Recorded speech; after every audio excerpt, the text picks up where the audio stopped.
is yours, sir, mate. Thank you for having me. Let's see a show of hands. How many of you work at a corporation today? Any hands? Okay. How many of you work at a big corporation? Loic, there's a pretty big, sizable audience. And how many of you are building products or services to sell to those corporations? Many of the folks here. Well, I'm here to talk to you about what we're going to do. And I'm going to tell you three things today. The first thing I'm going to tell you is what happened in 2010 when it comes to social business. And I have original research. And if you want the slides, I just put them on my blog a few minutes ago. You can download them from SlideShare immediately. The second thing I'm going to tell you is what's going to happen in this next year. I'm going to tell you where the money is. If you're an entrepreneur, if you're building product, and this is international data that I have, you need to understand where the money's going to be. And then finally, number three, I'm going to give 6 recommendations to corporations on what you should do and how you should spend your investment in social business. Ready? Let's go. So what happened in 2010? Well, in our study, in our research study, we had a survey of 140 different companies. We interviewed 51 people, many of them actually in the role called the corporate social strategist. And we found out that most of the programs have only been formalized for 2 years, very early on. So I call the year of 2010 the year of social business formation. The business units were starting to assemble. Let me show you some data. In fact, we also found out that a majority of the business decision maker is in marketing and or corporate communications. Now, many of you, corporate communications may be in the marketing function. I broke it out because at the very large companies, it's often split into 2 different departments. So this is where the primary money is for social business. Now, over time, I think that's going to change. I think it's going to move to support. Then I think it's going to move to the product teams, and then also in the different geos and regions. Now, I want to tell you how actually business is formed around social business. In fact, in our research, we found that there's 5 different models. The first one is called centralized. And this is the centralized model. Let's look at decentralized. And this is when anybody in the company can roll out their own social media program. Now, the upside with this is it looks very authentic. But the downside is it's a real mess. Look at the dots are not connected to each other. Some dots are bigger than others. You end up giving your customers a bad experience. The next model is what we call centralized, where one group in your organization runs it. And typically, that's corporate communications. Now, the upside is you have control and consistency, but the downside is it may not look authentic to the market. Okay, next. Hub and spoke. This is a scalable formation because there's a small cross-functional team working together with different business units or product teams around the sides. The really mature companies or the larger corporations that may have other regions, they form in what we call the dandelion or multiple hub and spoke, this model here. Now, this last model I'm going to show you, I only found 2 companies that really do it. And we call this holistic or honeycomb. And in this particular formation, any employee can use social media, but they do it in a consistent, organized way. Look at the dots are all lined up and clean. And I've seen Best Buy, retailer in the United States, and Zappos form these ways. And the reason that these companies were able to do that is their executives know that they're actually in customer support. Now, you're probably wondering, what companies, how are they formed? And here's what we found. A majority of companies today are formed in the hub and spoke formation. And you will find areas of budget on those dots, right in the center of those spokes, and then also around and on the inside of the hub. Some corporations are moving to Dandelion right now, and the second one is centralized. Okay, so what else happened in 2010? I'm going to tell you about the total amount of money spent. I'm going to talk to you about the team size, and what was the organizational model. Now, you can see these columns. I actually separated into 3 columns. Beginner, intermediate called formalized, and mature/advanced. So the first one, these are companies that just got started. In fact, they only have 3 people in their team. And this is for large corporations. That's a very small group. In fact, their budget is tiny, 66,000 United States dollars. And in most cases, they're in centralized. Well, what about the middle one? Boom. The budget's ballooned up to $1 million for the entire enterprise, and they have a team of about 8.2. And they tend to be formalized in the hub and spoke formation. In fact, half of those companies are in there. Now, there's very few companies that we actually classify into this next particular area, and we call these mature or advanced. And they tend to be the large tech corporations that are multinational, and they have about 20 people, but they come from multiple parts of the company. Often it's not within under one direct report. And they are also in hub and spoke. So that's a summary of what's happened in 2010. Now I'd like to tell you what's going to happen in the future. And that's my role as a researcher, as an industry analyst. 2011 is the year of social business integration. Integration is what these corporations told us that they're going to be doing. First of all, here's what they're going to do internally. They are struggling internally how to measure social media. So if you're a services agency or you're building a software platform, if you can help them measure, you will find revenues. In fact, we asked them, how do you measure? In most of the cases, they're using engagement data, fans, friends, retweets.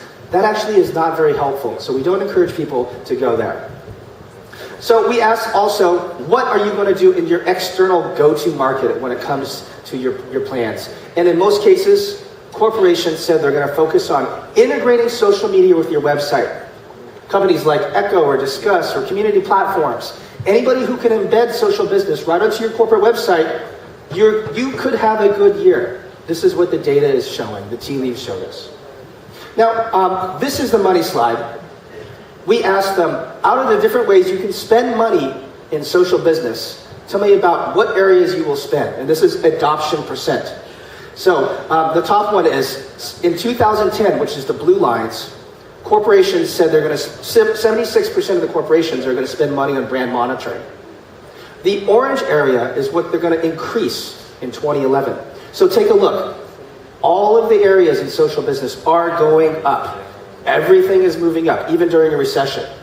But it's only moving up from 1 to 10, it's under 10 points, not even double-digit growth.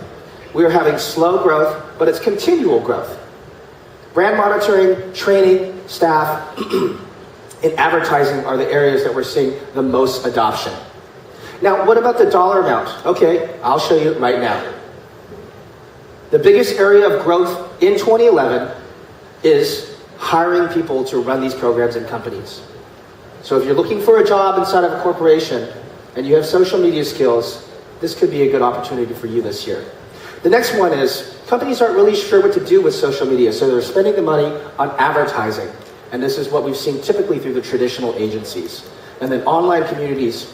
Check out traditional agencies, 104. And then boutique agencies. I know a lot of social media boutiques. They all came up to me the last few days. I know you're here. Your budgets are strong. And I'm going to show you in the next slide that it's actually going to look really good. Okay, so I did the same thing for maturity here. In this particular study, we segmented by the maturity of a company.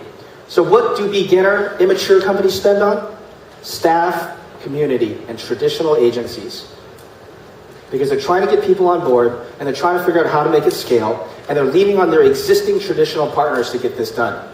Now, anybody who's in the mid-range, they're also growing staff, it's nearly doubled. They're also spending on ad, and then also traditional agencies. For the few corporations that are advanced, we see a change up here. We're seeing a growth to the boutique agencies, a big jump up. $238,000 will be spent per corporation this year on boutique agencies, pushing the traditional agencies out of the top 5. You realize what this means. As more companies move to this level of maturity, we will see more funding go to the social media specialists, many of you who are in this crowd today. And of course, that means acquisitions. The social media boutiques will be bought by the large integrated digital firms over the next few years. Okay, so that's the forecast of what's going to happen. But I didn't really tell you what to do. So I'm going to tell you what you should do. You should invest today in scalable social media programs. And in fact, there's 6 of them. And I'm going to go through them today. First one is hiring correctly. I'm going to tell you how to integrate. 3, how to use advertising correctly. How to use advocates. Systems to invest in. And then how to measure. Number one, hire the right people. Don't hire social media gurus, ninjas, or samurais or experts.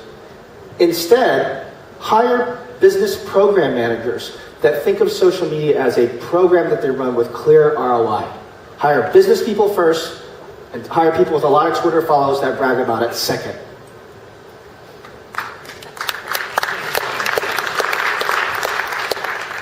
Number two, be pragmatic about integrating social media with your corporate website.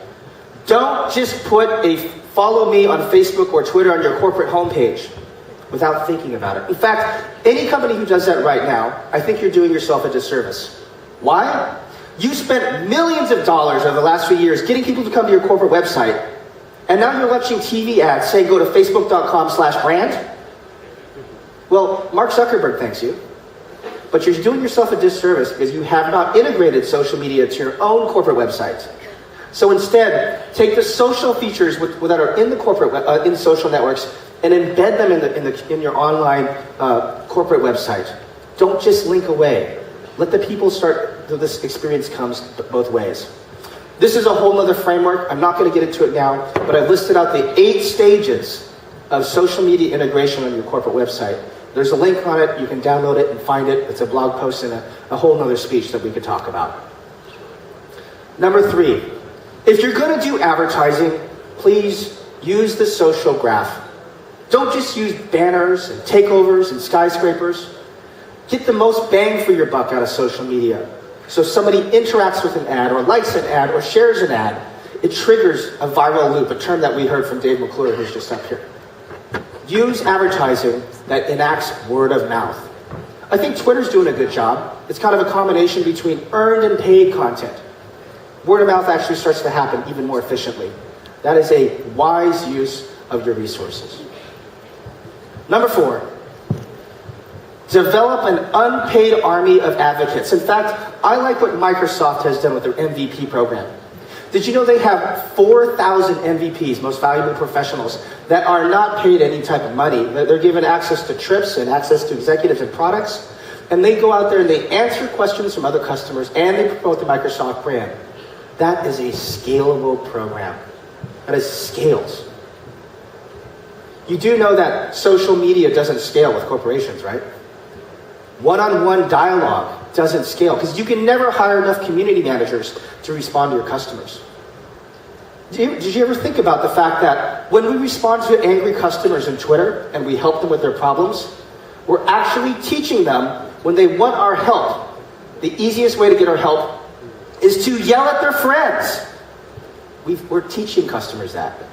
So we cannot scale. You must invest in these scalable programs. Speaking of scale, you need to invest in the right systems.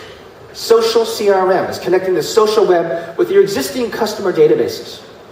And also another area of growth in 2011 are the social media management systems. And there's a bunch of companies out there: CodeTweet, Hootsuite, Sprinkler, Objective Marketer, Expion, Spreadfast, and of course Luix Seismic. These help you to manage hundreds of accounts, workflow, and across the globe. This is important for companies that have multiple touch points out there. And then finally, number 6, learn to measure right. And I'm here at the very end here. Remember that there's 3 types of ways you need to measure. There's 3 roles. You have executives, your business stakeholders, and community managers and agencies. The one thing that people do to mess up is they give engagement metrics to executives. Don't do that. Don't give executives fan followers and retweets. That's the worst thing you can do. Instead, give them business metrics: revenue, reputation, customer satisfaction. Understand that there's different metrics for different folks.